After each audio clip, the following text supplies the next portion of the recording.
views expressed on this program are not those of intellectualradio.com, its subsidiaries, or sponsors. Encouraging, educating, and empowering you into action. This is Warriors Talk with your host, Lady ReShell.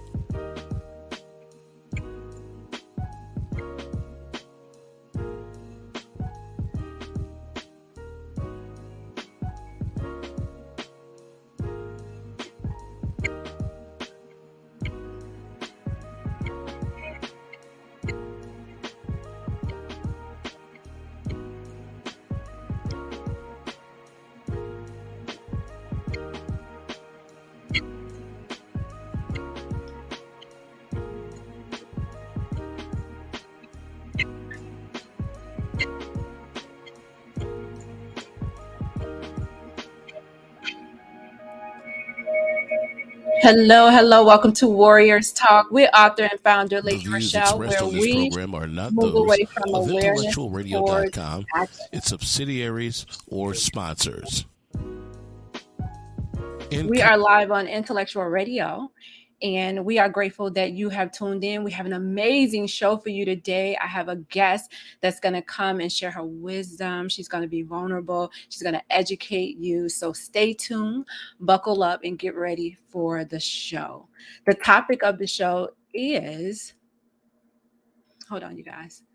I'm doing it from the home front. It's called A But God Journey. How many of you have had a but God journey, right? Many of us, right, that have went through a cancer journey have had a but God journey. So we are, again, live from the home front on today. I am not in the studio, so I'm at home today running things from my home front, you guys.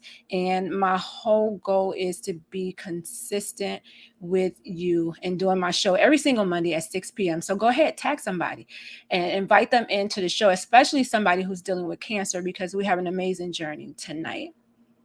The quote of the day is, for every wound, there's a scar.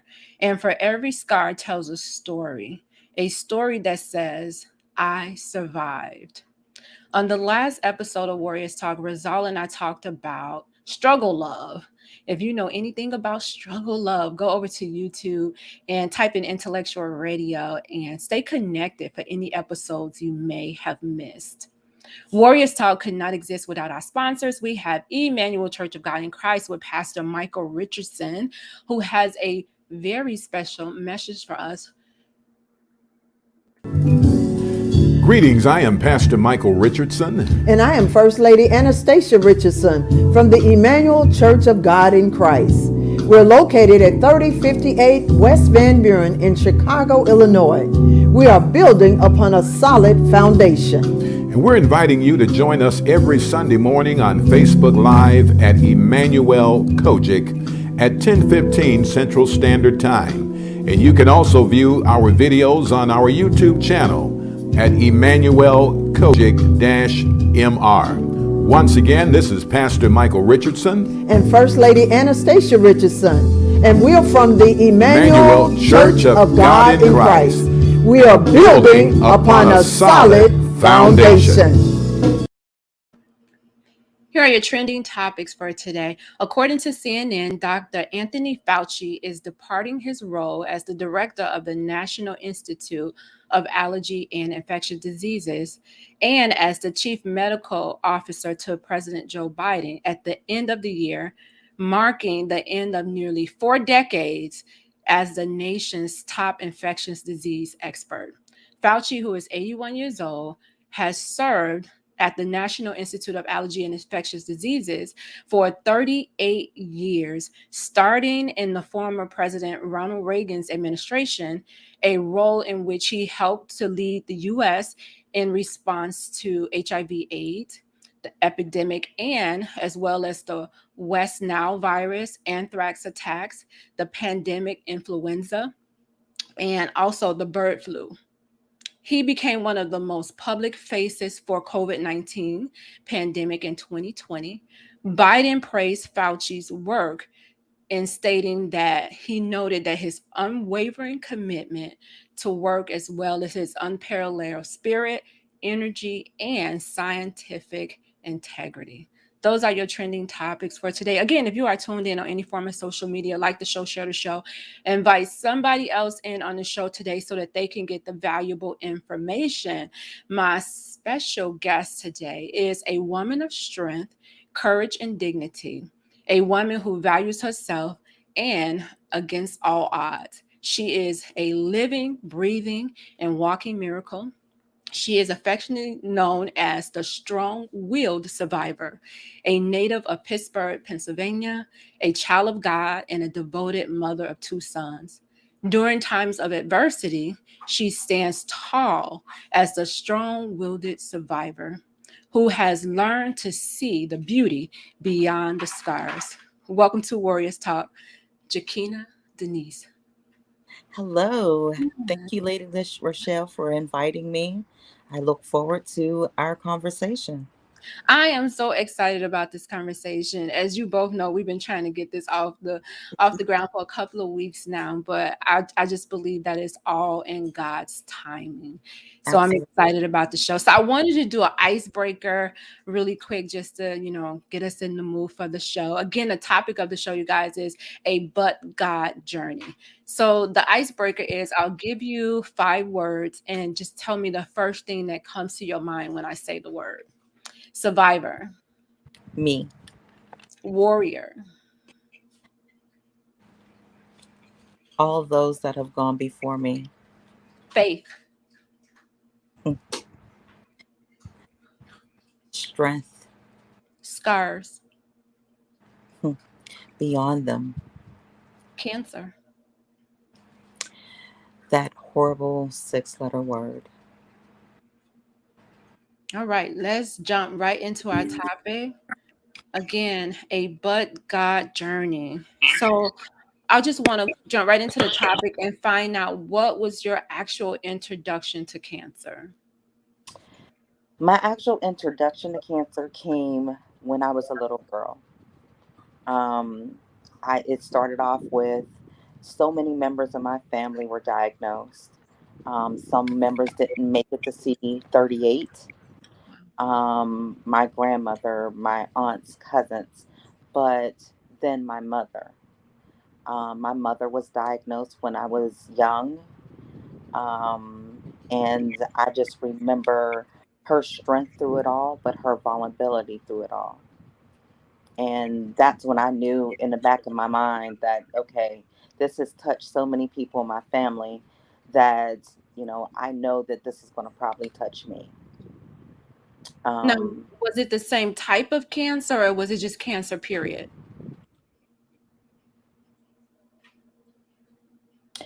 in our family was cancer period. We've had people that was diagnosed with bladder, liver, colon, breast, thyroid, prostate, lung cancer.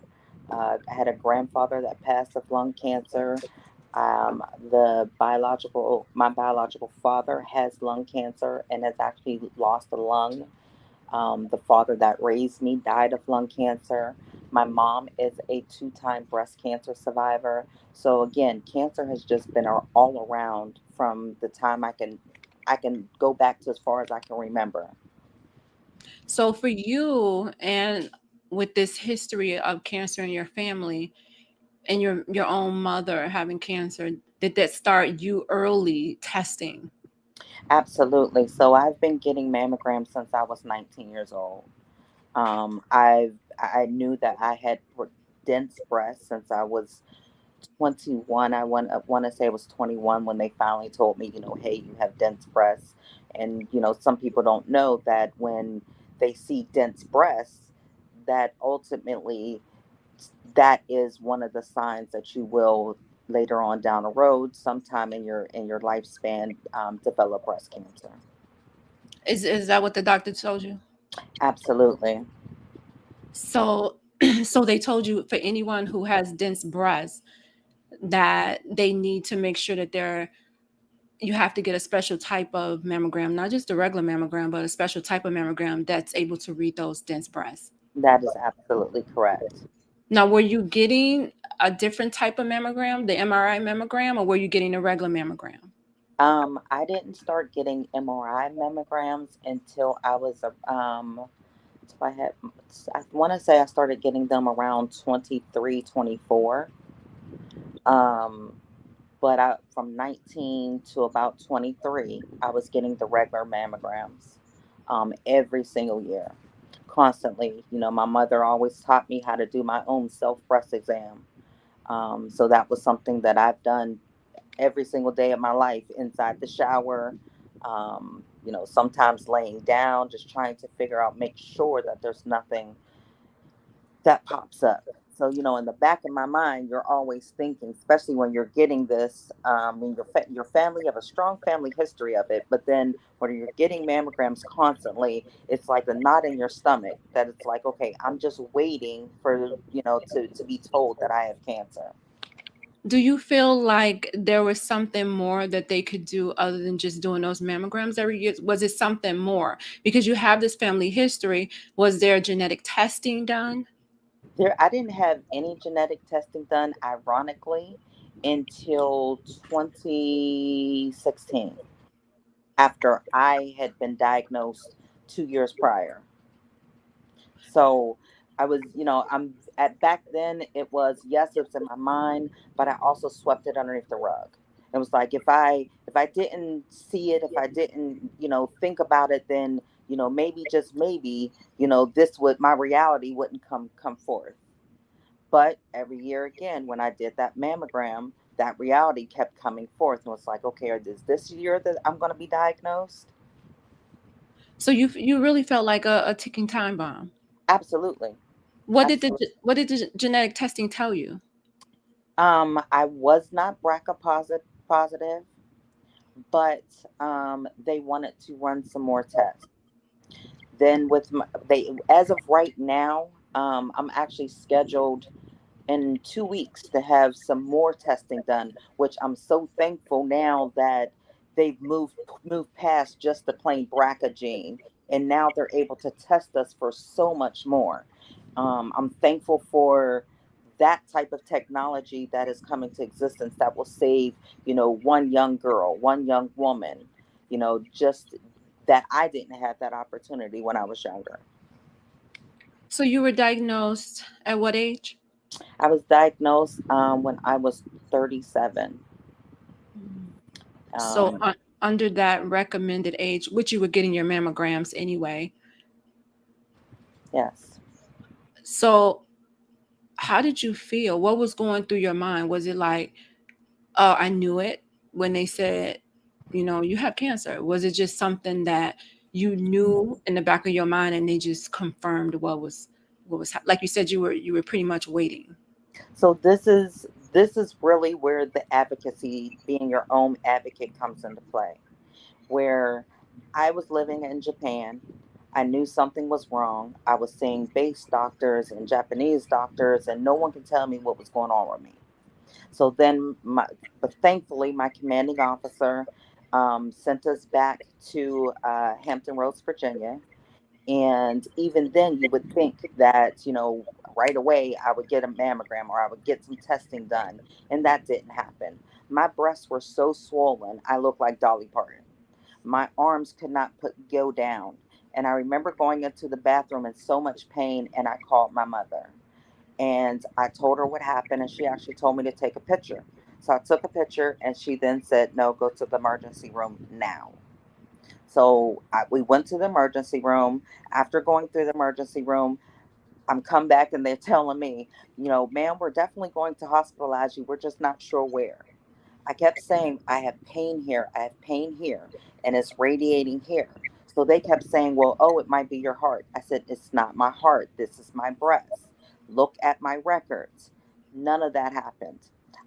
Long story short, I ended up being hospitalized. They wheeled me around that hospital for 3 days, checking my heart. Never, not a once did they do anything about my breasts. On the morning of the fourth morning, they came in and said, ma'am, good news. You're going to be released. My tears just started flowing. He asked me why. I said, while you guys wheeled me around this hospital, no one checked my breasts. No one checked to see what was going on with my breasts. And he says, ma'am, actually twisted his lips. A medical professional said, ma'am, if it's a breast issue, that's not life threatening. You can go to your primary care and get a referral to for mammography. That's what happened. I still had to keep fighting, still had to keep fighting. This was August of 2014. I did not get a mammogram done until October 7th. October 17th is actually when I actually had the biopsy done. October 27th at 7:30 in the morning, I get a phone call that says, ma'am, your results are in and you have cancer. Over the phone, a few minutes before my youngest child was due to leave for school. What was I supposed to do? I was numb, like as your question said. How did I feel? I was numb. I had no feelings. I just, I don't even remember continuing the phone call. But I do remember that knock on the door that said, Mom, I'm getting ready to leave. So now I have to be mommy. I can't let, he had a test that day. I can't let what I just heard, my bad news, affect his day. So I'm wiping my face and trying to put on my big girl, what I say, I actually call my size sevens, which are the size that shoes that I wear. I had to put on my size sevens and be mom and go out and pray with him and tell him, I hope you have a great day. You got this. Don't worry about this test. He left off. And then I just remember crawling up on the floor with my legs up to my chest and bawling like a baby. How did you break the news to your family? How did they process that news? First, how did you process the news? Um, I want to say it was about 2 weeks, and I just didn't want to deal with it. I didn't want to hear about it. I was numb. I, I went into, I think I sunk into a depression because it's like, okay, this is not happening to me. This is, this can't be. Even though I knew sometime in my life that this is going to happen, it's like your reality check. And it's like, no. So I didn't process anything for 2 weeks. But it was my youngest son and my oldest son that was like, you know what?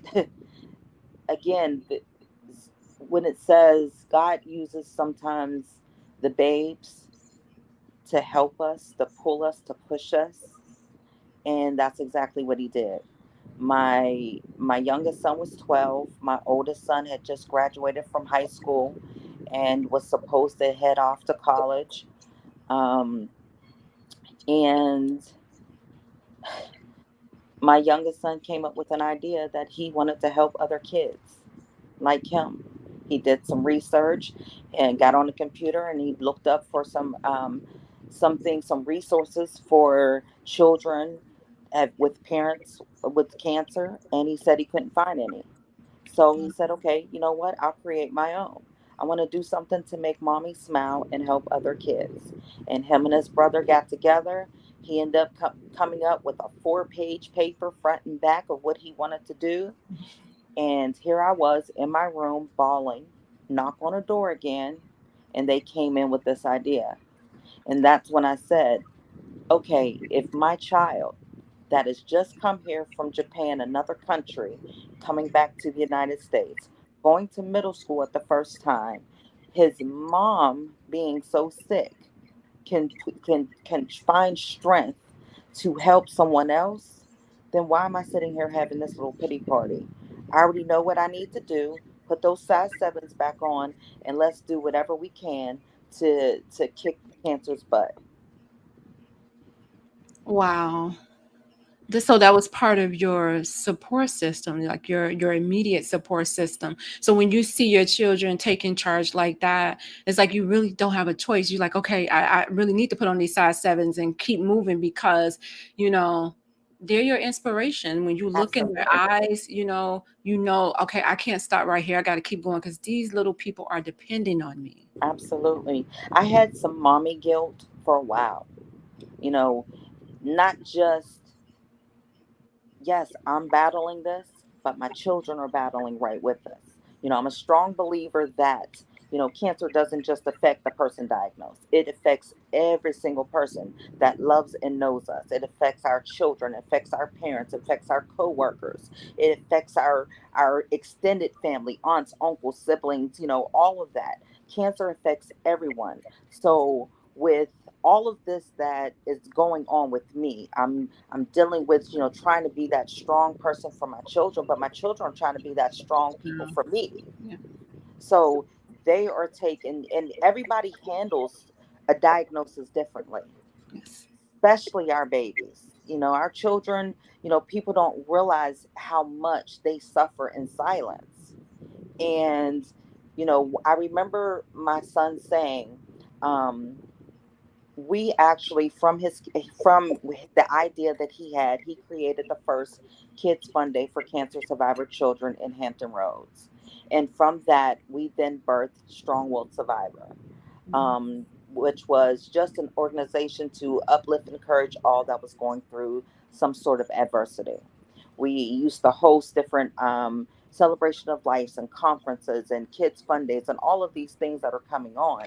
But it's like, I'm giving and giving to other people, but you know what? I'm still suffering myself. My children are still suffering. So my mommy guilt came from that. I remember hearing my youngest son saying, we hurt and we suffer too, but people forget about us. So with all of that that's going on, I had the best. When I say my sons are the absolute best, my oldest son, again, I still have some mommy guilt on that too. He gave up his dream to go and play college ball to be my caregiver. Wow. That in itself is huge. He was in the who's who of the AAU basketball, Oh, wow. and he gave up his dream to play college ball to take care of his mother. Wow. When I say I would not have survived without them, without neither one of them, Jay or Mikey, I would not have survived without either one of them. And they were my support system, along with my brothers, along with my mom, along with my uncle, my grandmother. I did have support system, but the issue was I didn't have any family within 8 hours from where I was, besides my two sons. So we relied on the support system of the friends that we had met Yeah. from my church, from Mikey's school. The friends that we had met, they had really just kicked in and loved on my children. I'm in a hospital every 6 to 8 weeks. My baby boy, where was he to stay at? So, thankfully, God had just put us in some great people with his church, with his school, and with our church.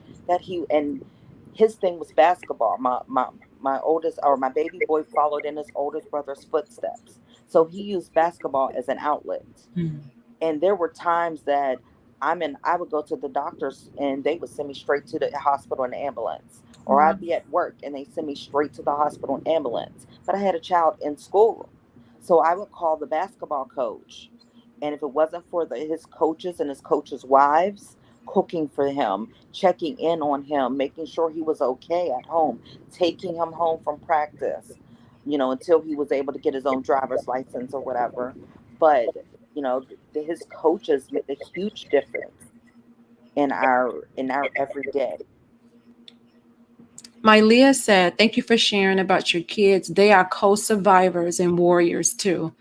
Yeah, I think we do forget about the kids and how they suffer. And they may not vocalize it because they don't want to add to whatever it is that you're going through, but we have to make sure that they're getting help as well. A lot of times people, or I should say doctors, don't initiate you going to see a counselor or a therapist.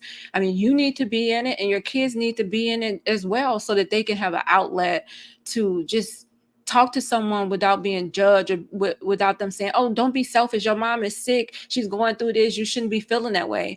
They should be able to have a safe space for them to release some of that. So That's one of the reasons why, what part of our organization, When we were Strong Will Survivor, that then evolved into Beyond the Scars, which is the nonprofit side of it. But my 12-year-old son, he took his original idea for the Kids Fun Day and turned that into his own nonprofit organization. So he actually has the Kids Link. So, and the Kids Link is that actual resource, is that has been that big help. Where he's been quoted to say, if I can touch 30, 40, 50 kids at a time, and they go touch another 30, 40, and 50, then no child will ever have to feel alone. Then no child will ever have to feel like they have to isolate. Then no child will ever have to suppress their feelings of what's going on, because they will have an outlet. Yes, and they need that. They really do. We have a lot of support system out here for the survivors and the caregivers, but kids need that outlet as well. Kenya said, "I am so shocked to learn about the density of your breast." And then she also put some information in here about how to decrease the density to reduce your risk of breast cancer as well. That's great information. Great information. And again, a lot of people don't know that. I'm a strong believer of being your own advocate. I'm a strong believer of doing your own research and not just on a Google, actually Yeah, going to go talk to the doctors, yeah. going to make sure that you're getting the right information from the right sources. Because I there's a lot of falseness out there. I totally agree. I did a two-part show on the misconceptions of cancer, and you would be surprised about the information that we just keep sharing over and over again that is just not true. And when people are going through it, they're grabbing for information, to give them hope. And we just have to make sure that we clear up or dispel any information out there that's not true. Absolutely. That's not true. So did you have a why me moment or maybe a why not me moment? I had a lot of why me moments. Okay. And I mean, I can remember crying out to God several times. So as you can see, I'm completely flat. um in 2014, I chose to get expanders put in immediately with the those painful injections. The injections were used to stretch my skin so they can put the implants in. I then had implants in, and they just hurt me so bad. And so I remember going to a support group meeting and them telling me, I'm telling them like I just hurt, but I don't want to offend my doctor. And one person, I called my mama boober. She says, absolutely not. You are so This is your body, and it's not about him or offending him or disrespecting him in any type of way. You deserve to get a second opinion. So I Yes. went ahead, followed her advice, got a second opinion, and come to find out, here I am having to fight even more. Here, when the second opinion doctor requested the op notes from the first doctor, we had to keep requesting them for a year because there were never any op notes done on me. So the head of the department then had to tell him to go back and dictate these notes. But now you have a year and some change had passed. So you might know your normal procedure, but I'm not your normal patient. Mhm. So how do you know what you did your normal procedure on me? So the second opinion doctor basically was like, I can just rip up these notes because it doesn't mean anything. I have to go in there blind and see what's wrong with you. He went in blind and he said, there's a lot of things going on. You're going to have 4 surgeries to fix what he messed up.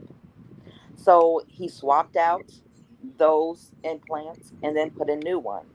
Wow. And I still felt like something was wrong. They just felt like rocks there. And I didn't understand that. I never knew anything. There was such thing as called a breast implant illness. Had no clue. Wow. My lung doctor was like, what's going on? I'm allergic to everything under the sun. They did the testing, all 33 things they tested me for. I was allergic to all 33 with a high sensitivity level of 14. Every time I go into the hospital, I can't have the nitrile gloves. I can't have the tourniquet. I have tiny veins. So now, my vein access has been depleted. I have to port in again, just for the vein access, period. Now, was this before? Were you having these issues before cancer or after? Only thing I was allergic to was latex when I was young. I knew that, and that was it. Didn't have any type of illness. I didn't have any asthma. I didn't have any of that. I didn't have any lung damage. I have all of that now. Wow. Severe. I can't even have alcohol wipes. I break out in hives. My airways start shutting down. I walk around with my inhaler and my EpiPen constantly. It does not leave my side. If I have to have it, then it's there. I'm now medical diabetic because only thing that my lungs have become absolutely dependent on my steroids. I've been taking steroids since 2016 every day, anywhere between 20 to 140 every day. So all of these craziness that was going on, I didn't have a clue that might have had anything to do with the implants or anything else. My lung doctor had mentioned it to some people on my team, and they kind of dismissed it. But he kept saying, "I'm wondering if the implants or you're attacking your body from the inside out." Because you have all these crazy allergies, I'm wondering if you might be allergic to something within the implants. Wow. No one paid attention to that until I got to Georgia. Wow. What was the time frame?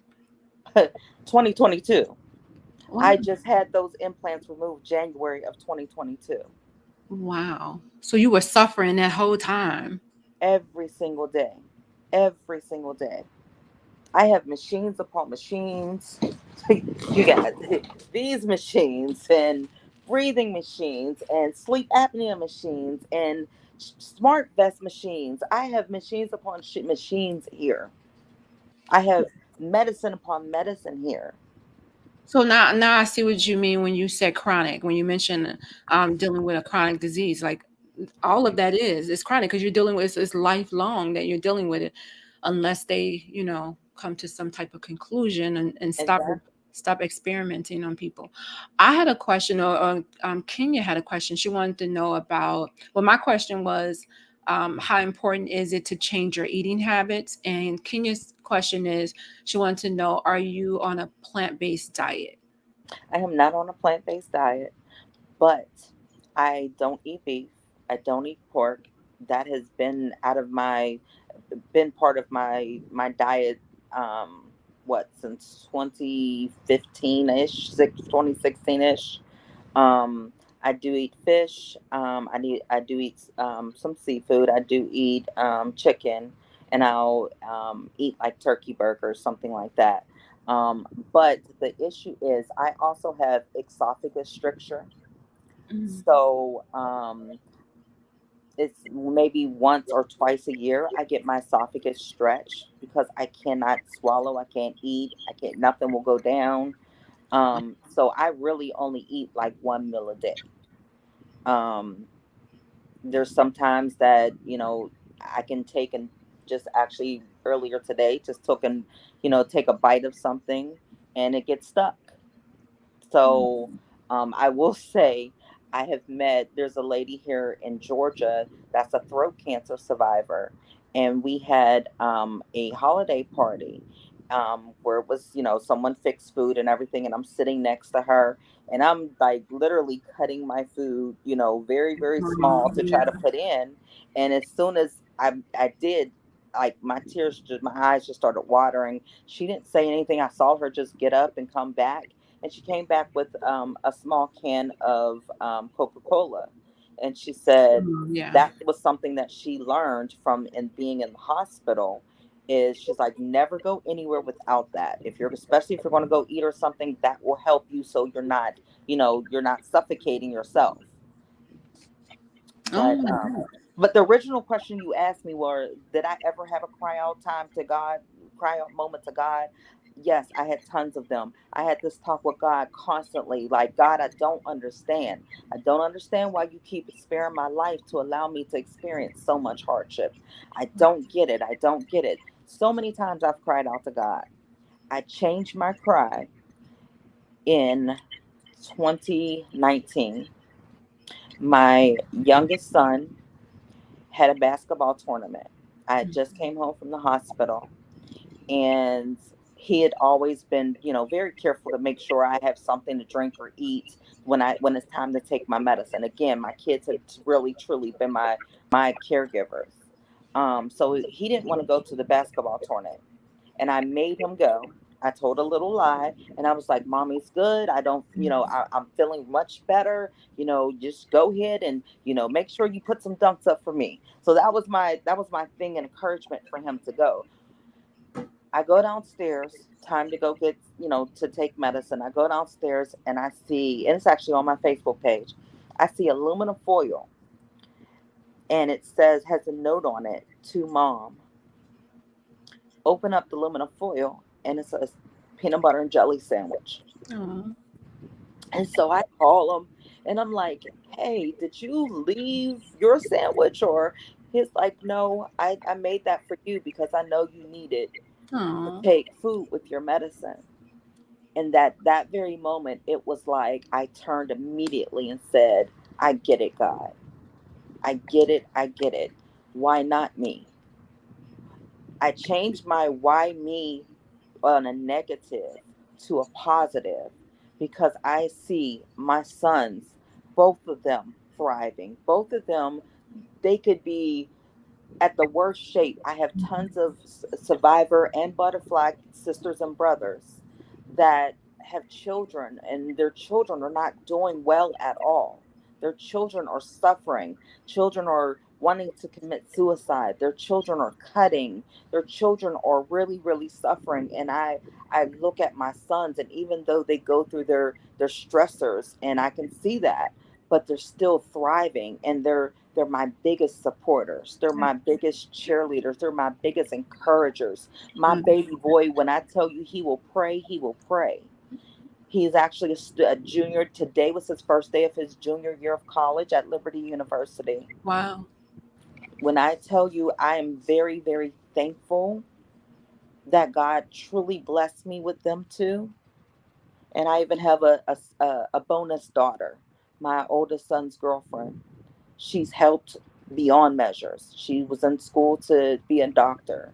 So when my sons couldn't handle seeing me in those hospital beds, she would go straight in and say, "Look, she's allergic to this, this, this, and this. Take this out of her room. No, she can't have that." I mean, really, I can really say that I was truly blessed. Yeah, we need people to advocate for us when we don't have the strength to do it. We do. I just want to acknowledge some of the people who are tuned in today. Hello to Dion. Of course, Kenya is commenting. Tracy's here. Lawanda's here. My Leah, thank you guys for your comments. Hey, Rizal. Rizal said, always get a second opinion. Hey, Deanna, thanks for tuning in. Hey, Angela, thank you guys for tuning in. Rizal says, always, PJ's peanut butter and jelly saves the day. I love peanut butter and jelly. It's It one of my does. it's one of the best things that you can eat. A I mean, good comfort food. yes, I love it. I love it. I wanted to talk about life after cancer, if it's such a thing. Like when you hear that life after cancer, like what comes to your mind? So what it used to come in 2021 is different than what 2022 is bringing. Where 2021, I just felt like there was no life for me after cancer. I'm constantly still in the hospital every 6 to 8 weeks. I'm constantly taking all this medication. I'm constantly having these injections. I'm constantly in pain every single day. This is not a quality of life. There's a difference between surviving and a difference between living. And I just felt like I wasn't living. I didn't know how to live. I just didn't see anything better that for me besides all these machines and medicine and all of that. Until my oldest son said, "Mom, you you owe it to yourself to live. You staying in your room every day, not doing anything, that's not living. So every chance I get, I'm going to push you." And when I tell you every chance he gets, he does. But that so now I just see brightness right now. Now I see sunshine. Now I see, that glimpse of light that's peeking out of those storm clouds. At first it was just those storm clouds I saw. And even though I trust God, and, even when they say they had that faith of the size of a mustard seed, some days I had that faith the size of a mustard seed. Some days it was bigger. But I knew I was on this faith walk, just me and God. And eventually something's going to happen. Yes.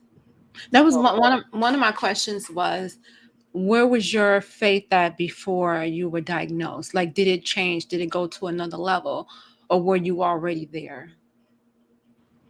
so I went through a roller coaster with my faith. I will say it was never at a part that I did not have faith, but it was very, very small. Again, that faith of a mustard seed. But I went a roller coaster ride, a roller coaster ride. Some days I was just, I'm warrior woman, I'm putting on this, I'm just strong will survivor. Everyone's calling me the strong will survivor. So you know what? I'm going to be the strong will survivor. And there's some days it's like, you know what? LaWanda will tell you, there's days I've called her and was like, look here, I don't feel like I'm strong today. I don't feel like I'm the strong will survivor. Like this is not okay. But when I tell you, that's why I say this was a but God journey, Yes.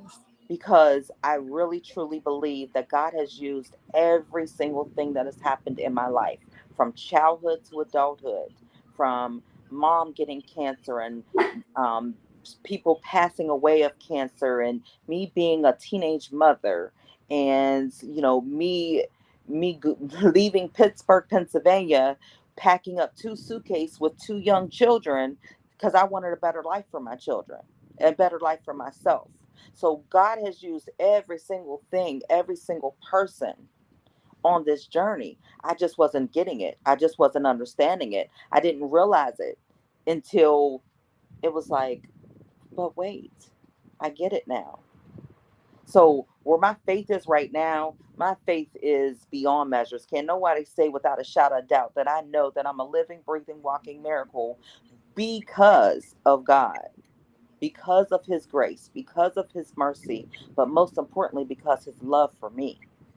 When he kept pursuing me, and every time I kept feeling like I'm falling further and further down, he's picking me up, or he's sending angels to come here on earth to encourage me not to give up, to keep pushing forward.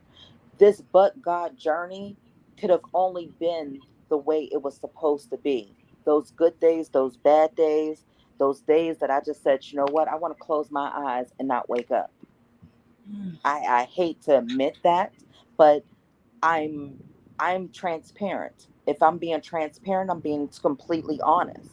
Because there's days that we do feel like this weight is too heavy. This weight is too much. Tired of taking treatments, tired of getting this stuff put in my arm. I'm tired of getting medicine. I'm tired of people looking at me and looking at me and feeling sorry for me. I'm Right. tired of not being invited to birthday parties and outings Wow. because people are so used to me being sick or in the hospital. Now they don't even look my way.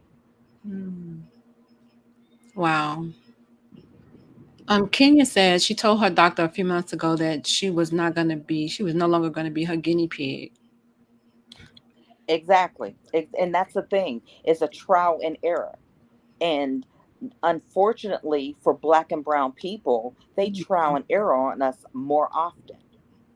A lot of I've had so many tests. I've had so many doctors to say, try this for 30 days. If it doesn't work, then you know what? Try another one for another 30 days. If that doesn't work, then you try another one for another 30 days. So yes, it's a guinea pig moment. And when I say enough is enough, I get it. She also said, all I want to do is feed you this medicine. That's all they want to do. Exactly. Because the thing about it is pharma and the doctors work together. Yes.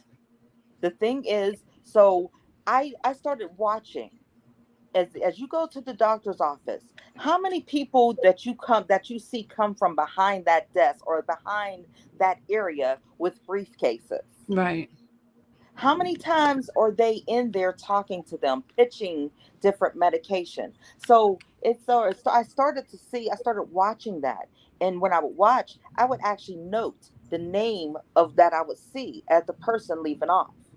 And then I started saying, oh, wait, now you're telling me that, oh, let's try this medicine. I'm going to write you a prescription for this medicine.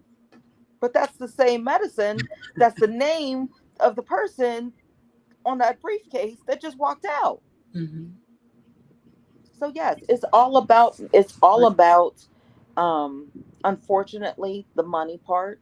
Mm-hmm. Um my I think it was my both of my sons and my youngest brother were talking about cancer being a multi-billion dollar Ooh, yes. company. Mm-hmm. And with it being a multi-billion dollar company, look how fast they got that coronavirus vaccine and pills and all of that. But here we're still dying. Yeah. We're still getting diagnosed every single day. We're still suffering from the lasting side effects of all the medicine, all the treatment, all the surgeries. If they stop and say, hey, we had this cure for cancer, we're giving it out to everybody right now. Do you know how many people, how many businesses, how many organizations will be bankrupt? Yes. So no, it's about the money. I'm a strong believer that it's definitely about the money. It's definitely about the money. And every time somebody say they have a cure for cancer, I always say they end up somewhere in the lake or ocean somewhere that it never comes to pass. Exactly, exactly, exactly, exactly. So And if you agree have with it, you that. probably have to treat people under, undercover versus letting them know that you have the cure because, they're not gonna let it come out because like you said, you got all these different pharmacies, all these different doctors getting kickbacks, and Exactly. no, it's it's Exactly. it's money to keep us sick. It's not money for you to be well. For you to Ex- come to the doctor once a year, that's no money. But if I That's can right. have you coming every 3 months and like Jackinah said, giving you medicine every time you come, you trying something different.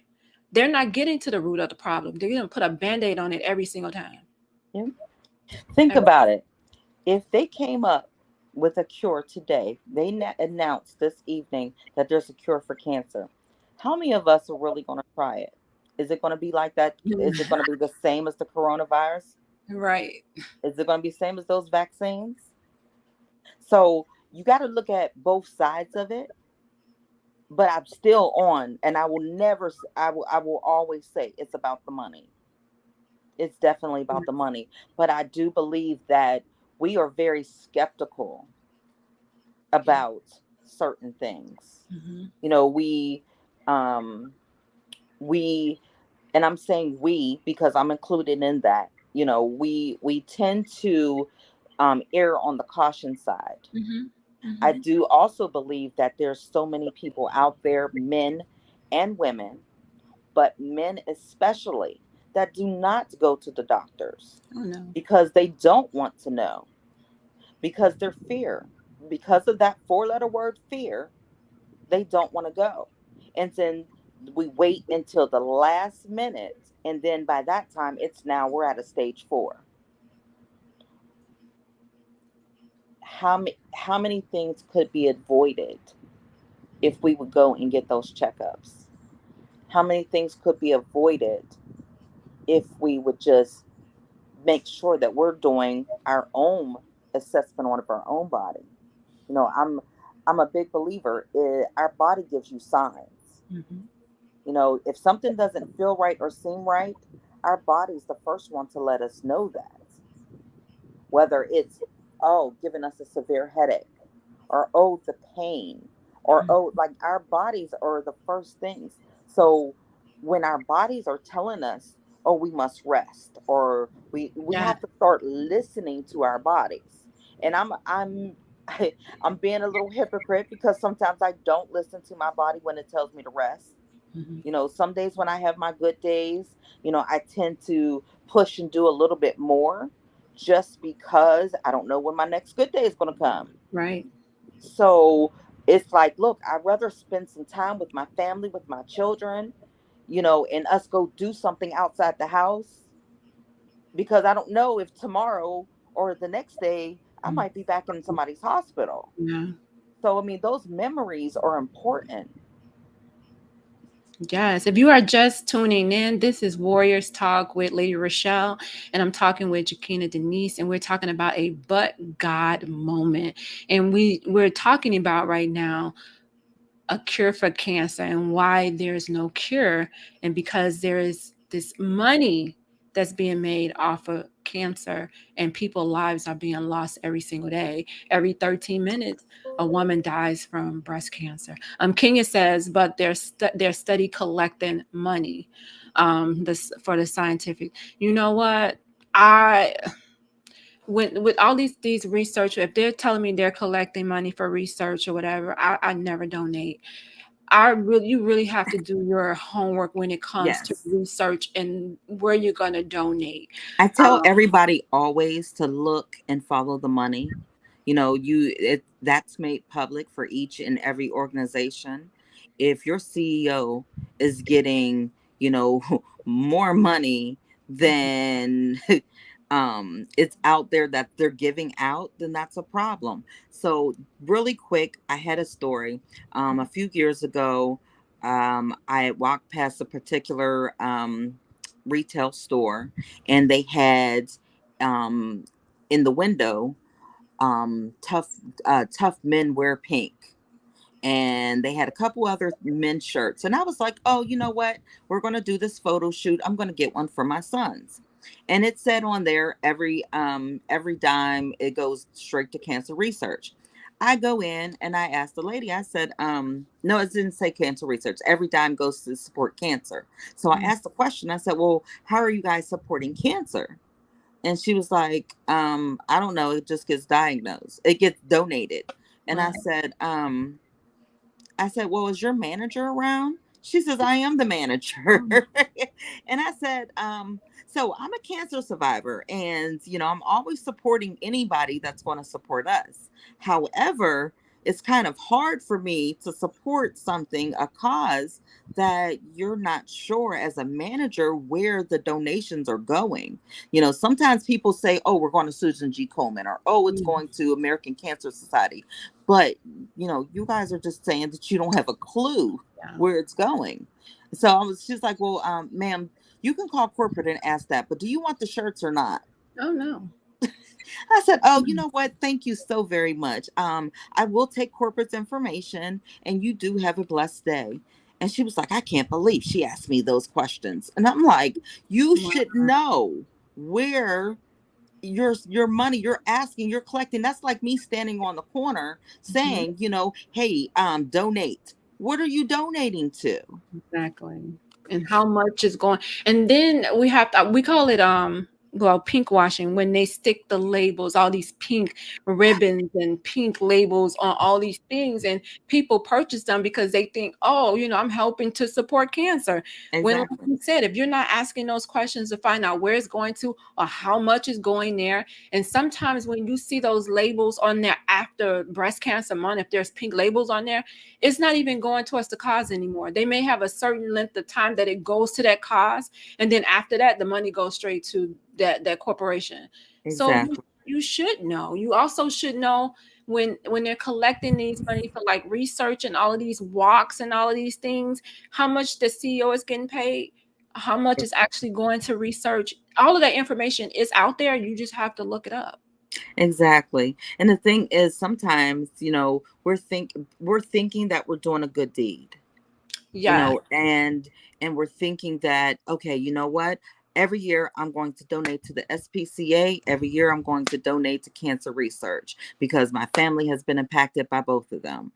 But when we do follow the money and actually do the research, that's why I tell everybody, again, one, follow the money, and two, look into your local organizations, because those smaller organizations are the ones that's really at that forefront. I'm not saying the big corporations aren't, but I'm saying that those smaller organizations that don't get the most recognition, that don't get that, that are not on TV and have tons of money for advertisements and all of that, those are the ones that are really working with and trying to give back. That's the reason why we created Beyond the Scars. Beyond the Scars is just specifically for cancer.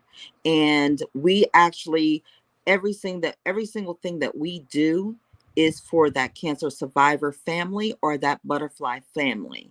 So every program we have, every event that we may have, just every single thing that we do is definitely for supporting, and it goes directly to, like, our board members actually pay dues, and those dues go directly to support our holiday bundle blessing program, our love experiences, our kids fun days, our different sister and survivor brunches. All of those go directly towards our communities supporting the survivors.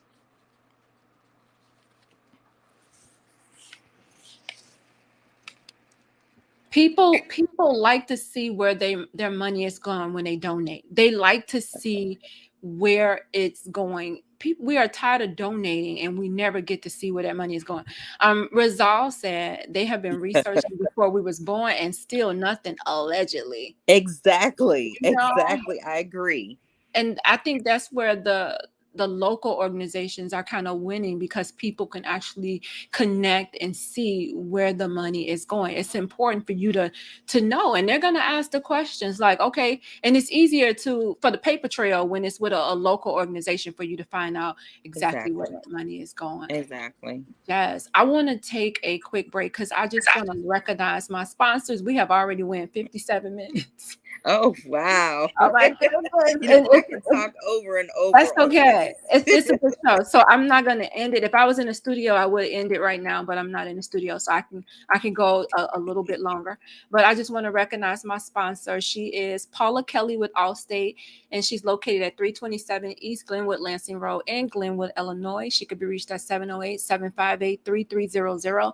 She is a breast cancer survivor. She has been supporting and sponsoring this show for the last 4 years. So you guys, if you need quality insurance, Allstate speaks for itself. Give her a call and tell her that Warriors Talk sent you.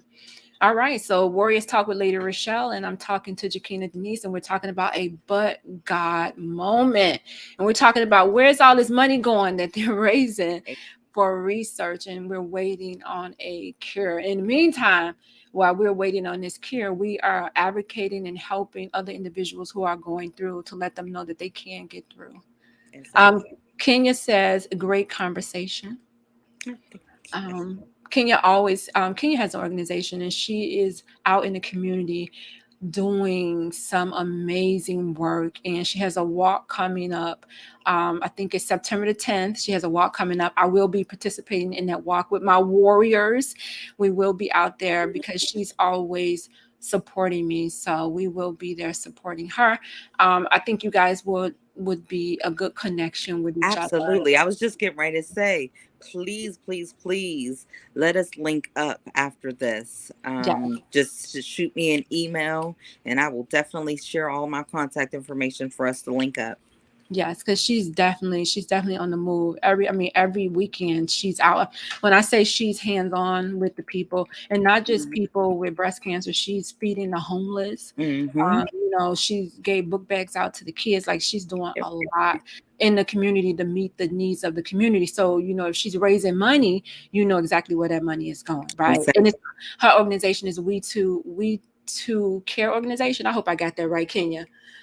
We Too Care organization. So she is out there in the streets doing her thing as it relates to, again, not just the breast cancer community, but the community at large, anybody who needs anything. So if you ever see Kenya online and she's asking for donations, you guys She is really putting it in the hands of the people who needs it. And then volunteer. Sometimes you could just come out there with her and just jump in, roll up your sleeves, and volunteer with her and her people.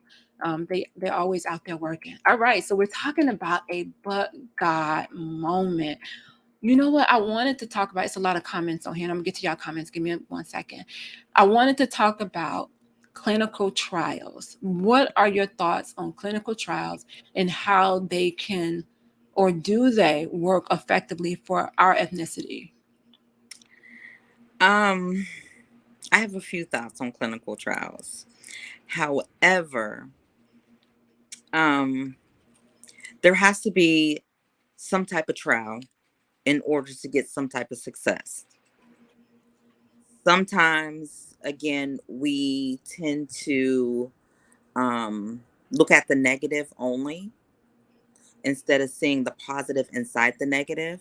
So, yes, clinical trials, in a way, they're considered, we can look at them as being us being guinea pigs, and them testing, and we're not sure what they're injecting into us, and are we going to get sicker, and all these, you have all these what ifs. But I do know someone who was a part of a clinical trial, had great success, and I do believe that in that in her doing that, making that step, putting, again, that's a huge step to say, I want to be part of this. That I will definitely be part of this trial. You're giving so much, your body, you're not sure, what's going to break down, what might break down, anything.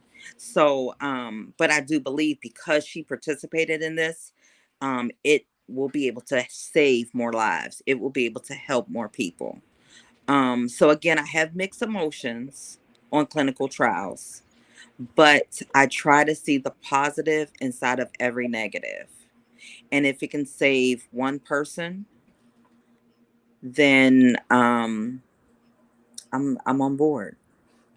Yes, there are a lot of information is saying that African Americans don't participate in clinical trials. So when they are creating this medicine to treat certain diseases, it doesn't work with us. We're not at the table. And so we're wondering why the incidence of breast cancer is the same for white and African Americans, but African Americans are dying at an alarming rate at 41%. Like, what? Exactly. How?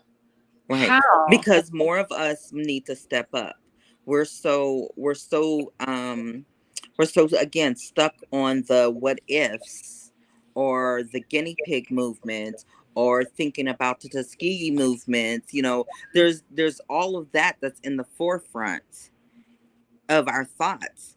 But if more of us don't step up, more of us are still going to continue to die. Kenya says, and the first thing they say is not enough African American women do the clinical trials. That's why they don't have much database for us when it comes to refined medicine. I've heard, again, I hear this constantly. It's constant. Angela said, let's talk about these clinical trials, how often they use our ethnicity. How often are we participating? Like, I guess that's the thing. Like, because we have this history of, them, tricking us to pretend like, oh, we're treating you for something and they're not. And now it's like we still have a mistrust for the medical system, right? And although we're trying to find answers, and although we want medicine to work for us, I think it's still that barrier that's there. Exactly. And I think it's up to us to remove it. It's up to us to say, you know what? Enough of us can participate in these clinical trials. And if we can see an improvement when we do, right.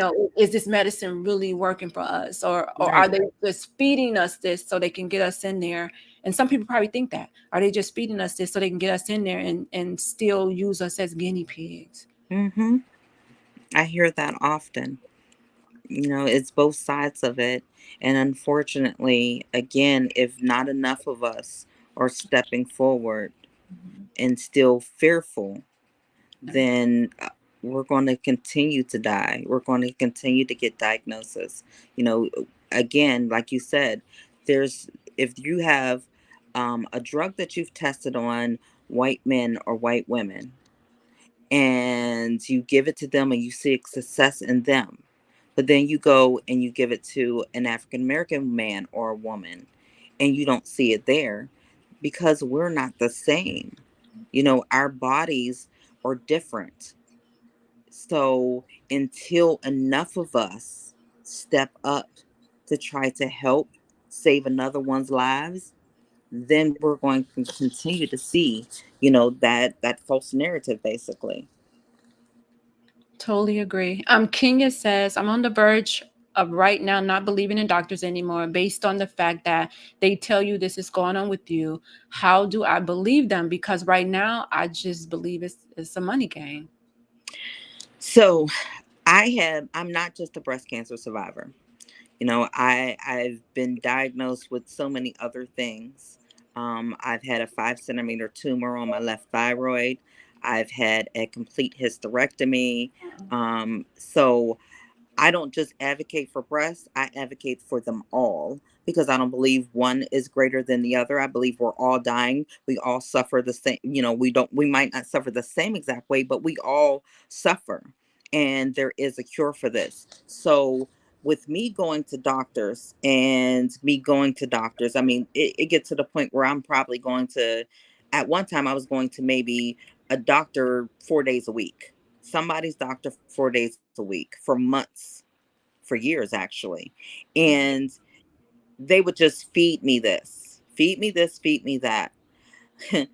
um, Unfortunately for them, but fortunately for me, my brother, my brothers and my uncle are one of those ones that's like, okay, you know what? We're not going to just believe everything that they say. You know, we're going to do our own research. We're going to talk to this person we know that's in the medical field, and they don't have any connection to you. Or we're going to talk to this person and see what they say. So it wasn't about, and I say this constantly, my trust wasn't in those doctors. My trust was in God. So I I prayed. I had some doctors that actually, before we went into surgery, grabbed my hand and prayed with me. Mm-hmm. And actually, I have doctors that prayed with my kids. Mm-hmm. So, I mean, again, we don't know who to trust and who not to trust, but we know without a shadow of a doubt to trust our Lord and Savior. So, my trust wasn't in these doctors. My trust was definitely in God. And my plan was, you know, my prayer was, God, send me those people with my best interests. Send me those that can help me. God, I'm tired of taking all this medication. I'm tired of having surgeries. I've had over 40 surgeries. Wow. I'm tired of being cut on. I'm tired of not recognizing the woman I see in the mirror because I have all these scars. So that was my prayer almost every single day. And it didn't happen for me overnight. Sometimes I was like, God, did you forget about me? You know, God, I'm still down here.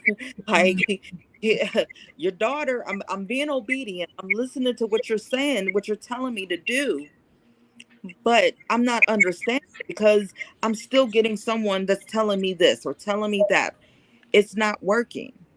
And sure enough, it wasn't until I I didn't think I would be in Georgia, but with the pandemic, financially, being on leave without pay, using all of your sick leave and donated leave and annual leave. I haven't been on a vacation in 6 years. Wow. All of that was spent in the hospital. So thankfully, my son and my brother wouldn't let me be homeless. And here, Georgia came. Some Georgia doctors. I had a great oncologist here that was like, no, we're going to send you for this. We're going to send a referral for this, and this. I'm going to send you for testing right now for this. I'm going to go and send you up there to the genetic counselor so we can get some testing done on that. We're going to schedule you for this. She's like, tell me what else you need. I mean, when I tell you it was a blessing me coming to Georgia to get to the doctors that I got to listen, finally, since 2014, Wow. in 2021, ending of 2021 and 2022, I got doctors to listen to me. So where it says delayed but not denied, Right.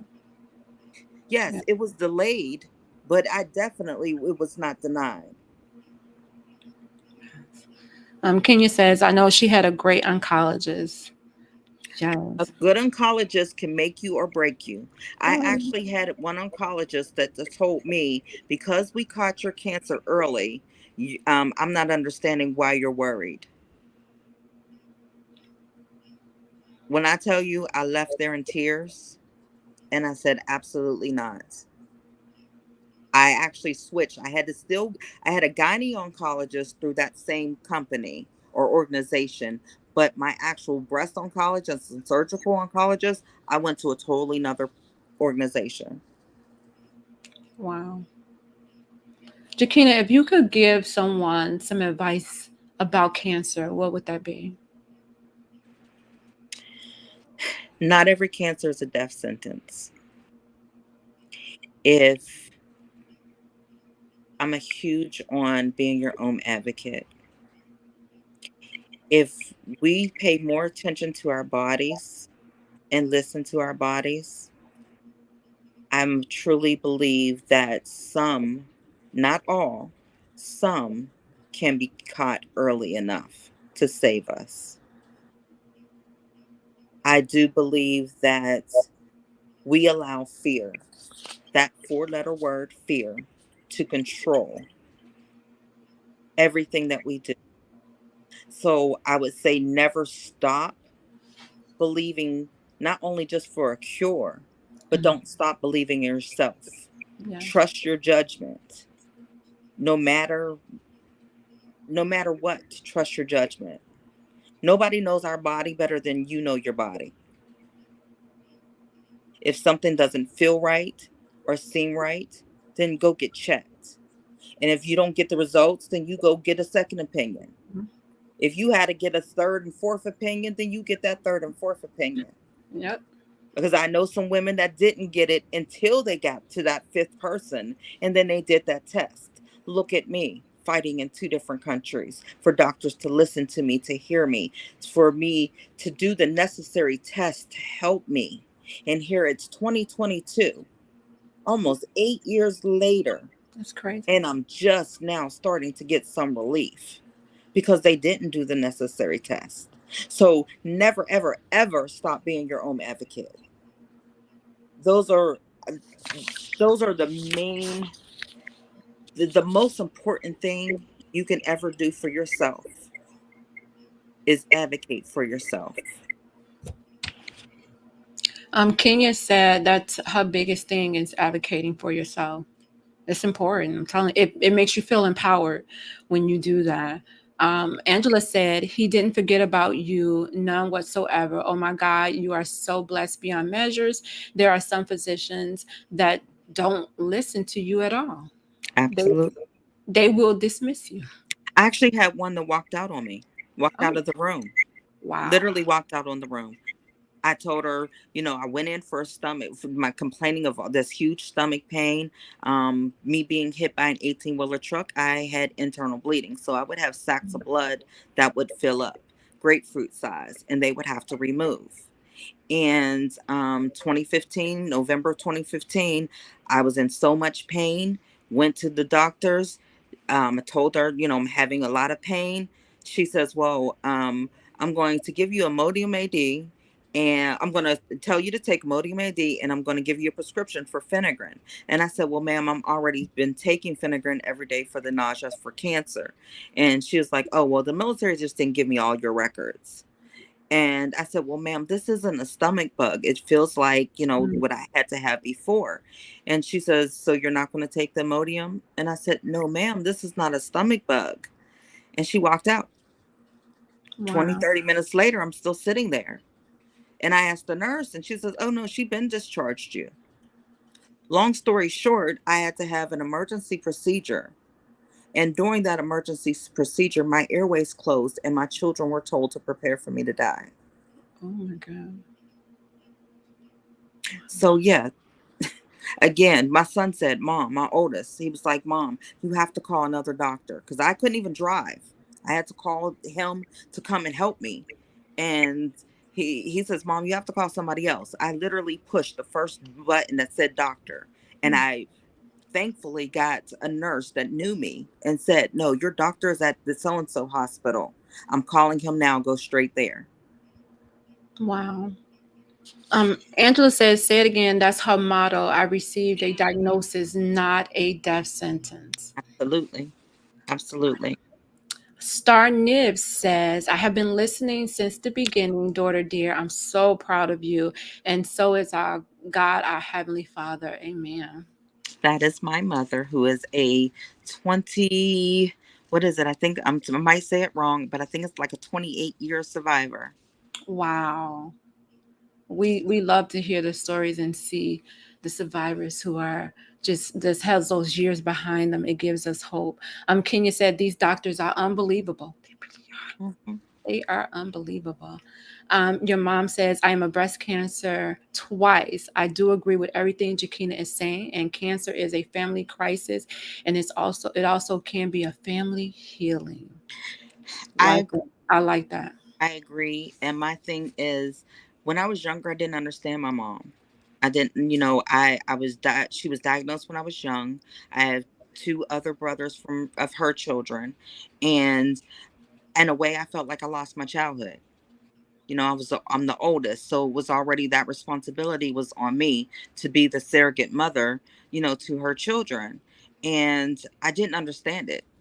It wasn't until I got cancer myself and was able to walk in these shoes, then I understood it from a cancer survivor person. I understood it where you're embarrassed. You're ashamed. You don't want your children to know you're crying behind closed doors, but you're putting on a smile and a mask in front of your family. So no, I didn't. I thank God that now me and my mom have a great relationship because of this but God journey that I've been on. Yes. She said 28 years. Wow. Angela said, you have to tell these physicians what you want. And if you're not going to do what I asked of you, you give me my medical records and have a nice life. Exactly. But then you have to go through these hoops, Yes. all these different leaps just to Yes. get your medical records. Yes. Then they have to pay per page. But okay, a person like me, I don't have just a regular 20-page medical record. My record looks like an encyclopedia. So you're charging me $500, $600. I've actually heard $1,000, $1,200, I think, the one just for my medical records. But we can free send them to another doctor's office. Okay, fine, send them there. And then that doctor's office said, okay, we're going to charge too. They're your records. They should be free. Exactly. Jackinah, can you think of a defining moment in your cancer journey, in your But God journal? The defining moment was January 7th of 2022. I was fearful and scared, didn't know what to expect as they wheeled me into that surgery room to have my breast amputated a second time. Wow. And I remember saying, if I make it through this, I'm going to start living. No more pity parties, no more self-doubt, no more feeling that I'm not good enough. You take me as I am or you don't take me at all. I had someone actually say to me that I wasn't a woman because I didn't have any woman parts. Wow. So in the back of my mind, that played in every situation that I was ever in. Because it's like, okay, is anyone else going to love me with no boobs? Is anybody else going to love me that now, I have a Humpty Dumpty Winnie the Pooh shape? But is there someone out there that's going to love me unconditionally, that's going to respect me and treat me as the daughter of the Most High that I am? So my but God moment was that aha moment, was when I woke up and I was still alive. Mm. I had no breast, but I'm still alive. I'm still me beyond the scars. And that's the reason why I'm such a supporter of beyond those scars. I am a strong-willed survivor. I'm fighting for me, but I'm advocating daily for others. Not one person is knocking on the door trying to say, "Hey, I want to be in this club with you guys." If Right. anything, we're knocking on doors, stepping over barriers, trying to get, fighting for our life, fighting for your life, fighting for your sister's life, for your daughter's life, for your brother's life, for your son's life. I say, let us not forget everyone that's fighting daily. Let us not forget those that are in treatments, those that are having side effects, those that have PTSD that many of us have because of the trauma that we go through every single time we go to that doctor's. You know, Yeah. it's in the Yeah. back of the mind, like, what are they about to diagnose me with now? Yes. What's going to happen to me? Every last one of us have that Yes. of PTSD. I don't know anybody that has ever heard the words "you have cancer" that don't have that. And I'm not saying just breast cancer. I'm saying Right. cancer in general. There's so many that people don't realize. But we also have to also let us not forget our children and significant others who walk this journey each and every day with us while trying to be strong for us. But many of them are crying and dying on the inside. Let us not forget our caregivers, our nurses and the doctors. As much as some of them are not so good, there are some that are really Yeah. good. Yes. The aides and the therapists, even the pharmacists and the technician that love what they do, but they get well too. Let us not forget our support team, our co-workers, our friends, the pastors, and the church members who lift us up in prayer and pray for us and our families each and every day. They have a big burden on them as well. And every single day we walk trying to be strong, trying to hide the tears. Behind these tears is hearts full of gold. It's so much love, so much fight, so much strength in all of us. We're more than someone that was just diagnosed or heard the words "you have cancer." We're more than just that pink ribbon. We're more than just that 1 month that they give us Mm. to raise awareness. Yes. For us, raising awareness is 365 days a year. It's not just one day. It's not, definitely not no color. It's definitely not a ribbon. It's this face, my face, your face, my mom's face, my uncle's face. This is my dad's face. This is all of those that are now our butterflies that deposit um, so much wisdom and nuggets inside of us. One thing I don't like is when someone says, "Oh, they lost their battle." No, they didn't lose their battle, because the person that is now our butterfly, their fight has now into everybody that knew and loved them. So that battle continues on, and it keeps getting stronger and stronger and stronger. Yeah. Thank you for those words of wisdom. Your mom said, "Our God turned our ashes to beauty." Amen. I absolutely agree. Beauty for ashes. Yes. Karen Johnson says, "Hi, ladies. I was diagnosed in July of 2019 with triple negative breast cancer. I have an excellent breast cancer team. I thank God that they listen and respond to everything I have to say. I think the best advice is cancer does not mean death. Faith over fear is her motto. But I do feel like a guinea pig because of the many medicines that she has been on. As of today, there's no signs of cancer in her Praise body. God. I can say that cancer is a chapter in my life and not the whole story. Hashtag blessed. Absolutely. Absolutely. Yes. Absolutely. One, I want to celebrate you, Yes. my strong will survivor, Sister Yes. Karen, and just say praise God that there's no cancer in your body. Yes. And you are right. It's not a death sentence, and your story is not over. There's so much more to your story than someone that just heard cancer. Mhm. Someone that was diagnosed on 2019 with triple negative. There's Yes. so much more to who you are. So keep pushing, keep fighting, keep being an advocate. Yes. I always say cancer is not a death sentence, but it's an awakening to live your best life. Yeah. Absolutely.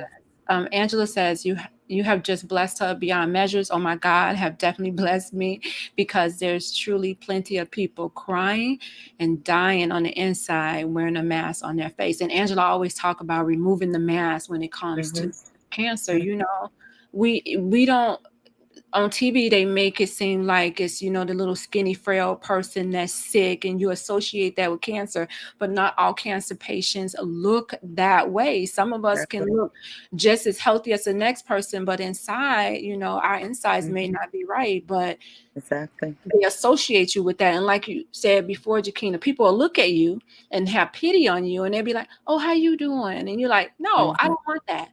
You know, I'm out here fighting every single day. I'm fighting in my mind. I'm fighting physically. I'm Exactly. fighting spiritually. Like, I don't need a pity party when it Right. comes to my health. No. I Um, say cancer affects, it infects the entire everything. It affects us physically, it affects us mentally, it affects us emotionally, it affects us spiritually, and it affects us financially. You know, yes. cancer just doesn't hit from one angle. Cancer hits from all. You Mm, know, I'm I've said constantly so much in the past. Cancer is like a thief in the night, mm, coming to steal, kill, and destroy, yes. trying to take so much of us. But those of us that believe in our Lord Jesus Christ, we know that as much as he meaning he, the enemy, meaning cancer, meaning all of that, will try to come at you and attack you from all different angles. But once you get your mind clear, and you have in your mind that, you know what, I'm going to change the way I think, I'm going to change the way that I move, I'm going to change the way that I deal with this whole process, I'm going to live my life and Yeah. not just merely survive it. Yes. Kenya said, excuse me, Kenya said, yes, that's my sister, Karen Johnson. And Angela said, "You rock, Karen." You Yeah. do. Um, You do. Karen. You do. Karen says she love you, ladies. Love you right back. Yeah. Jackinah, I wanted to get some information about your organizations, just in case someone needs the support that your organization give, or if they want to connect with you and help. Absolutely. So you can reach us on Facebook. I'm at Strong Will Survivor.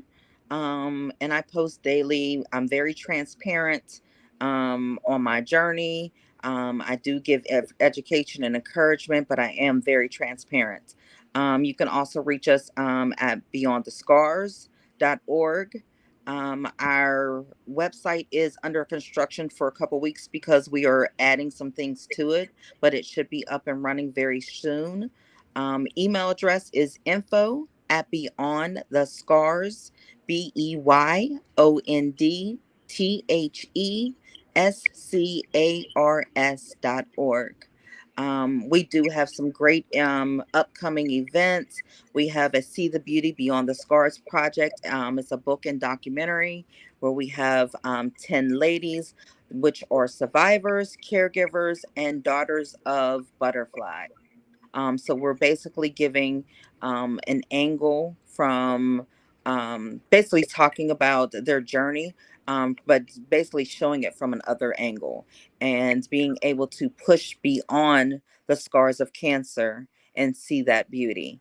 We have our Kids Link has an event coming up where Virginia Beach is being taken over by Alice in Wonderland and transformed into Alice in Wonderland on Oh, October 22nd. And they're doing like a huge escape room.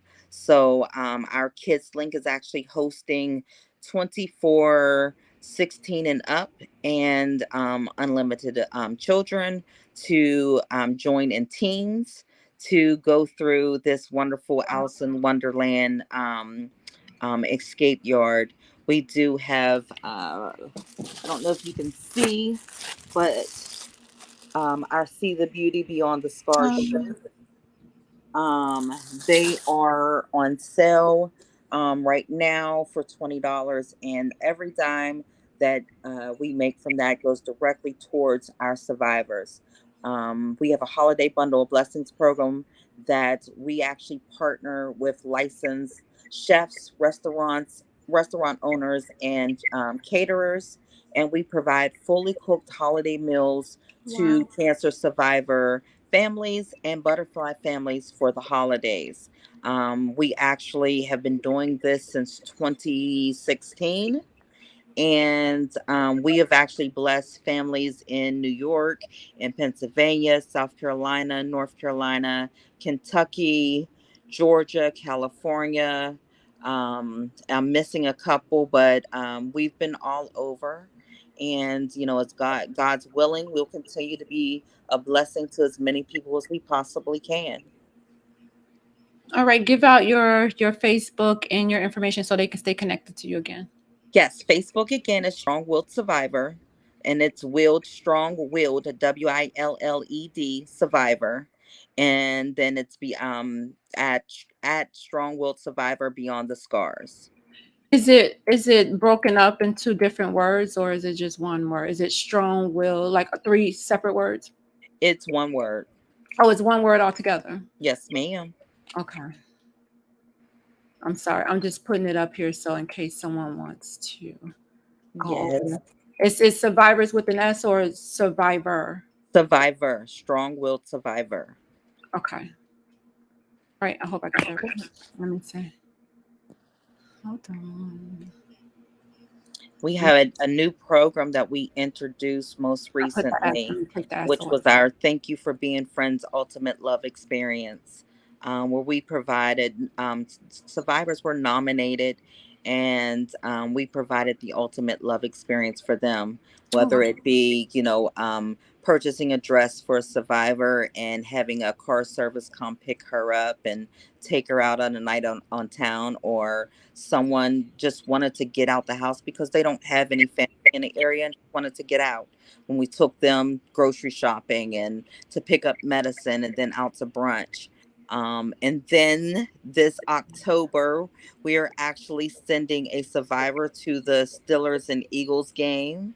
Wow. And we had anonymous donor that donated a luxury vehicle for them for the weekend, so they have get to Wow. choose between a Cadillac Escalade or a Lexus truck for the weekend with a gas card. So I mean, I'm so thankful for the people that have partnered with us. I'm so thankful for our team of volunteers. We have Lawanda Tillett, Erica Morgan, Cynthia Daniels.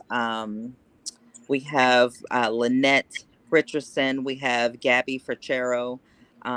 We have a lot of people that have really just stepped up and helped so much. And even though we're a small group, we have a mighty big impact in our community. Wow. Angela said that's truly amazing. Your mom said she was just looking at a calendar for cancer survivors that she was in and back in 1998. Okay. And this is what the one paragraph statement says that still holds true today.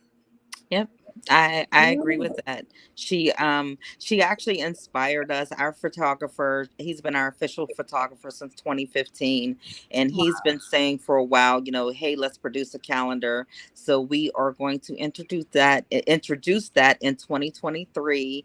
So Yeah. we are going to be looking for calendar ambassadors. So if you guys are interested, you can reach us at info@beyondthescars.org. Thanks for the reminder, Wow. Mom. Hold on. She said that still holds true about me today and holds true about my daughter, Kina. God left a monthly person.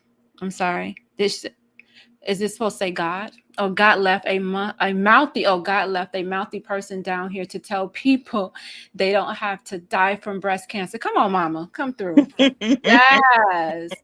God knew you was not going to keep your mouth closed with your journey. So he gave it to the right person because he knew you wasn't going to keep it to yourself, that you was going to make sure that if you had to shout it from the mountaintop, Jackinah, that you was going to do just that. And we have to be obedient. You have to be obedient to what God is calling you to do. We didn't choose this journey. Exactly. We didn't say, oh God, I want to go to breast cancer so that I could be an advocate for everybody. And no, absolutely not. So girl, use your mouth. Your mama said you was mouthy. For some things I am, but I mean, this is something that I'm passionate about. I'm passionate in, if just one person does not have to experience all this, the craziness that I had to, then I truly believe that, my purpose here on life is done. Just one person. And if I'm able to touch more, then thanks be to God. But I mean, this has not been a smooth journey for me. And I was told by my bishop, after I came out of the hospital, back in 2015, when my kids was told prepare for me to die, he said, baby, some people, your words can bring them to Christ, but others, they have to see a miracle to believe in a miracle. And you are that miracle that people need to see. And I've held that ever since 2015 on. And it's like, every time I get down, every time I say, you know what, God, I'm not this strong. Like, I know you gave me this vision, but I'm not sure how to handle this. I don't have the funds, or I don't have the people, or I need this, or I need that. And he keeps telling me, you know what? You are supposed to do this. This is you. It's like this journey gets lonely. It really does. It gets lonely. Like I said, I don't get invited to too many things anymore because people are so used to me being in the hospital. But, again, even in the hospital, I'm telling them my story and while I'm in the hospital bed with the nurses. So, I truly know what my why is. I truly know why I'm here. I truly know my purpose. I truly understand, what was meant out of my but God journey. I know without a shadow of a doubt why I'm here. I was given this mountain to show others that it can be climbed. That it can be climbed. Amen. Kenya said you definitely have to be passionate about what you're doing right now. She said, honey, you and me are singing the same song. I'm telling you, Kenya be out there. She be right out there, hands on with the people. I always said that God he doesn't call the qualified, but he qualifies the call. So when he calls you, you may not be qualified. You may not even feel like you qualified, but just the things that you have gone through have qualified you, and can't nobody take that away from you. They can't take it away from you. I mean, I saw that you went to the NBC conference. Yes. I have been going with them and talking to our legislators in DC. I've been going and talking to our legislators in Richmond, Virginia, about the different bills that are being passed. So, I'm definitely, I'm not just, we're handling things on the community. I'm handling things behind the scenes to making sure that we have Medicare for all, making sure of, these different healthcare bills that, or or some of the things that, we have to hoops that we have to go through to even get that type of healthcare, and how long the wait is. And, then, I mean, there's just so much that goes on behind the scenes. But I'm so excited that now Yes. we are now sisters in that fight, and going on the same missions, and Yes. speaking and making sure that our voices and our stories, and we are not silent, but we are also making sure that our legislators hear. Yes. And when it's time to put that vote down, we are Yes. counting on them to vote in the right direction. We are counting on them to, nudge their fellow senators and Mhm. congressmen to take and vote for this, because this is our lives. This is, Yeah. this isn't just, a little game that we're playing. This is our lives.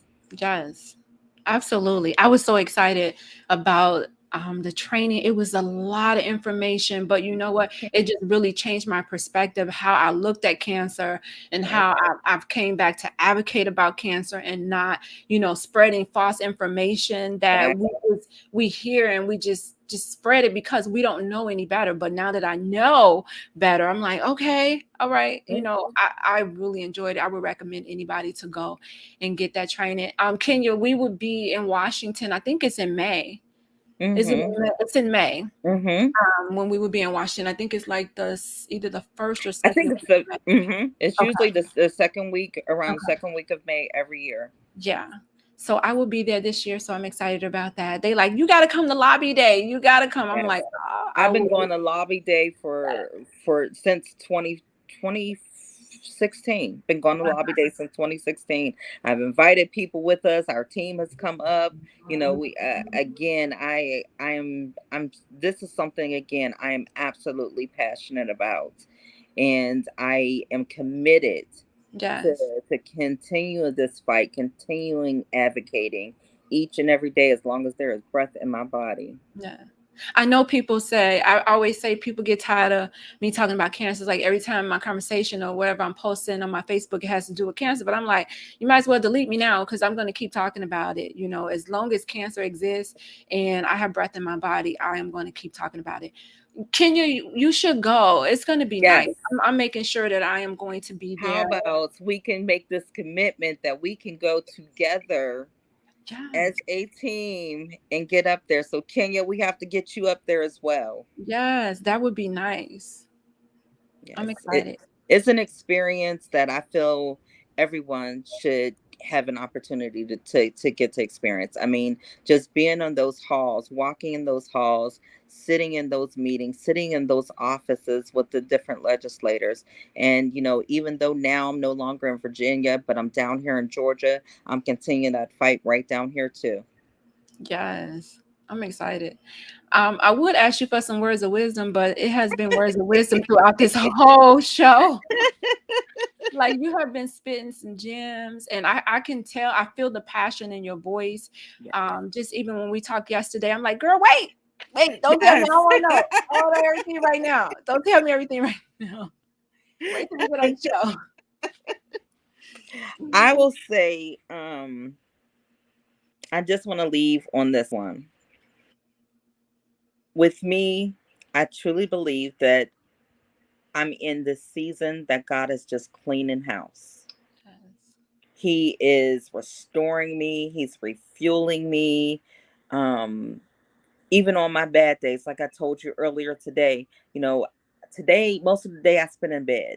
I was in so much pain. I also have fibromyalgia. So I have flare ups, and, days that you can't even touch a hair on my head or my lips hurt. So I can tell that I'm coming into a flare up. And so I've been in bed most of the day today. But even with that, I still believe that God is restoring me. I still believe that, He's just taking me on this transformation journey of healing my body, of healing my mind, of healing my spirit, healing my soul, just touching every part of me. And I feel like He's helping me.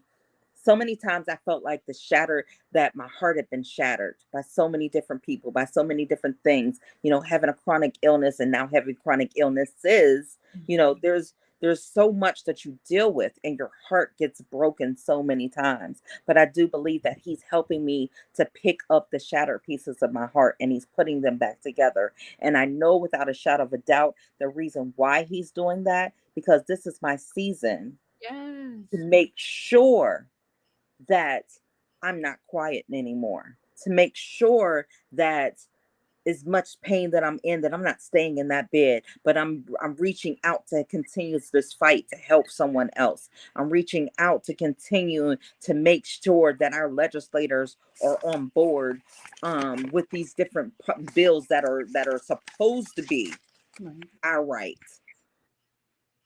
I just feel that I know without a shadow of a doubt the reason why I'm here. I'm comforted knowing that God got me. Yes. There's so many times that I remember hearing him say, "My daughter, I got you. You've cried so much. I got you. I'm wiping your tears." So for anybody that's going through their storm moments, that cannot see their but God moments, you know, it took me so long to see that it was a but God, that it was only God. So for anybody that may be going through, excuse me, I just say just to continue to push, continue to seek him, continue to cry out, continue, not, don't isolate yourself. I did that. I became depressed and down, and I think I brought more heartache to myself because I isolated. There were so many people that were reaching out to me, but I didn't answer the phone because sometimes they can hear in my voice how bad I'm in pain or how much I'm hurting. So I didn't want the focus to be on me or them to feel sorry for me. So I became a hermit crab.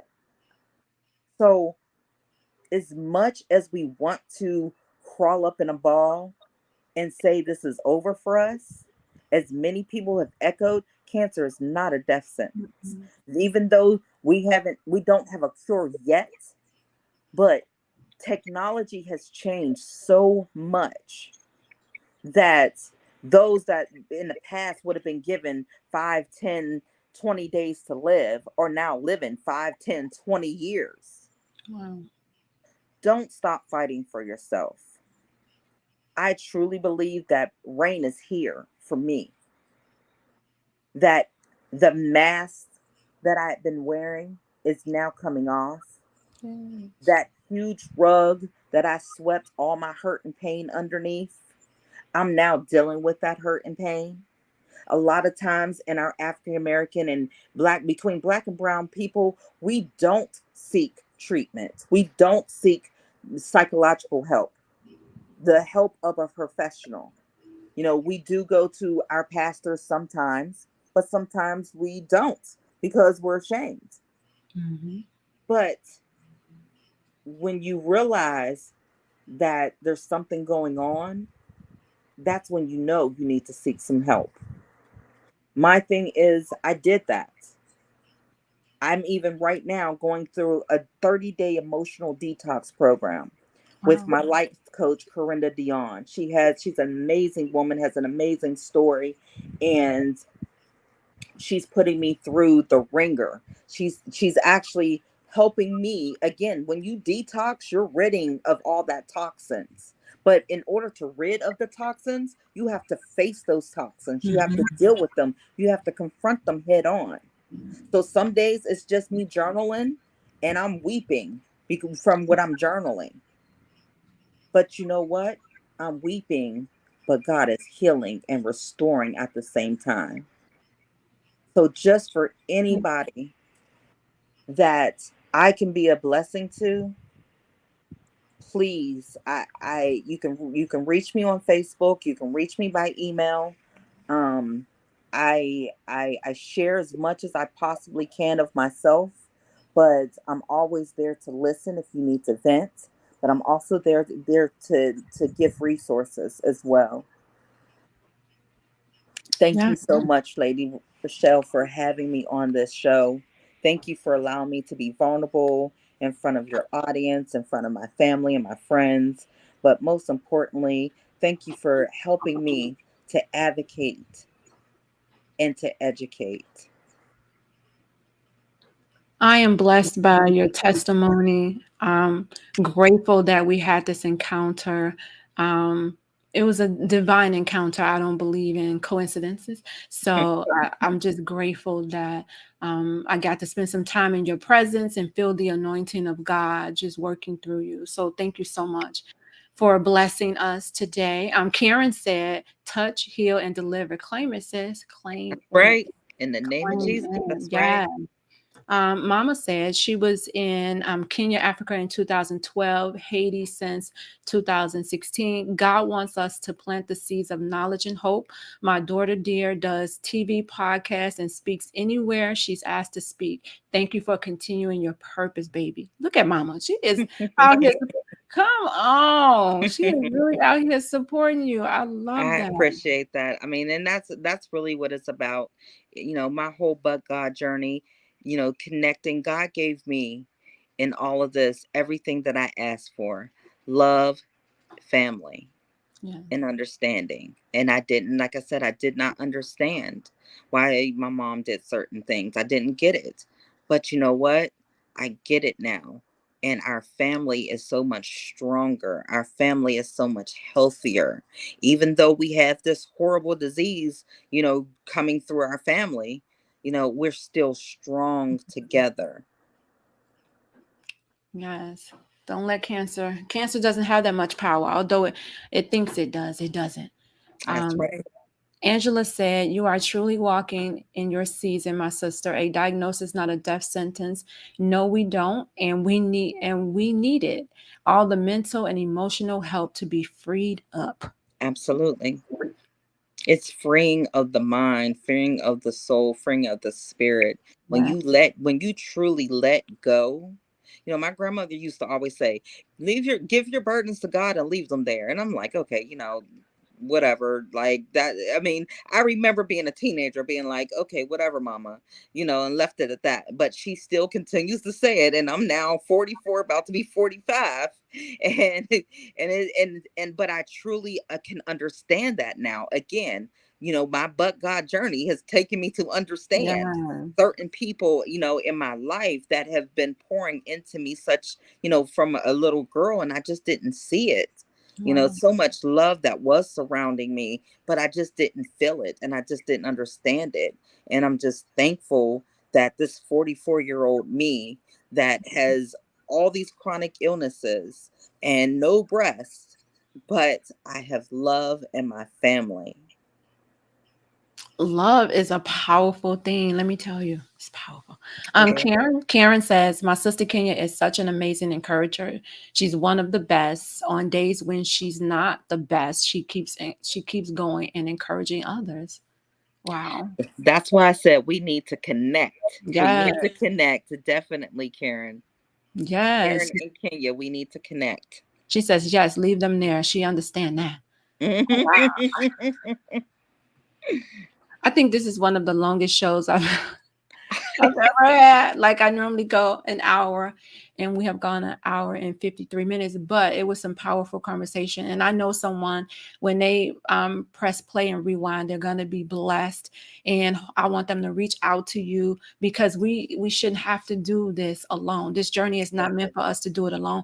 There's so many warriors out there that you can connect with and pray with you, encourage you, um, give you connections. If you need something, you don't have to be out here by yourself. Right. So And we have community team members in several other different cities and states as well. So, and then I know our Kids Link is branching out where they're going to actually branch out and have community members within the Kids Link to help other children as well in different cities and states. So, if we are not in your current city or state, we can definitely connect you to someone resource wise in your city. awesome. Carmen Anthony says, so she's godly proud of you, Kina. Keep walking in your calling. Can't wait for the book. Did you talk about the book? So, yes, thank you. Carmen has been my spiritual big sister since 2005. And her and her husband, who are both pastor and first lady, have been pouring into me and my children. And, even on my darkest days, they're there to pray with me and pray for me when I can't pray for myself. So I'm so very thankful for my big sister and my big brother. So the book again is called See the Beauty Beyond the Scars of Cancer. We have 10 wonderful ladies that are telling their story, and I am in there telling my journey as well. The pre-sale release will be in December, and the actual release will be January 7th of 2023. So we are super excited about all of this. Our publisher, we're in the editing phase. Everything has been sent to the publisher. But we are also doing a documentary. This documentary has been in works for a while. We have a great team. Ernest Smith Productions that is handling our documentary. We have a Grammy recording artist that is attached to it. That is also a child of Butterfly. We have some amazing people that are going to share their knowledge, going to share their stories, going to give tons of education because we are all about educating and advocating. So we are very excited about that. If you want to participate in the documentary, please contact us via email, again at the info@beyondthescars.org. We are still seeking a few more medical professionals as well as survivors, caregivers, children of butterflies, significant others, all of that. As well as we are seeking sponsors as well. Awesome. Well, Jackinah, thank you so much for allowing God to use you in this moment and just period with everything that you do. Continue to be a voice. Your voice is needed. Continue to be bold. Continue to be compassionate, and continue to blaze the trails as you're doing right now. I'm excited to see what else you got coming. I mean, you wearing many hats right now, but I really am. but the thing about it is that you're not allowing anyone to put you in a box. And that's what that Proverbs 31 woman is all about. She knew how to handle different things. So I'm excited about this But God journey. Thank you so much for, again, being vulnerable and dropping the gems on us and sharing your story with us. I know that the listeners and people who listen to this show over again will be blessed. Thank you again for having me. You're welcome. You guys, I have to close out with my last sponsor, which is Gloria Dotson with Mary Kay. And she's catering to all of your beauty needs from head to toe. You can go over to the website at MaryKay/GDOTSON and look at some of the products that she has for you. Again, let her know that Warriors Talk recommended you because she's been sponsoring the show for at least the last 3 years. And I have to make sure that they know that I appreciate my sponsor. So I will leave you with these words of wisdom. Don't forget to join me next Monday at 6 p.m. on Intellectual Radio. Grace woke you up this morning. Grace started you on your way. And grace enabled you to survive until this very moment. Again, thank you always for tuning in to Warriors Talk with author and founder Lady ReShell, where we are changing lives one warrior at a time. Don't forget to join me next week.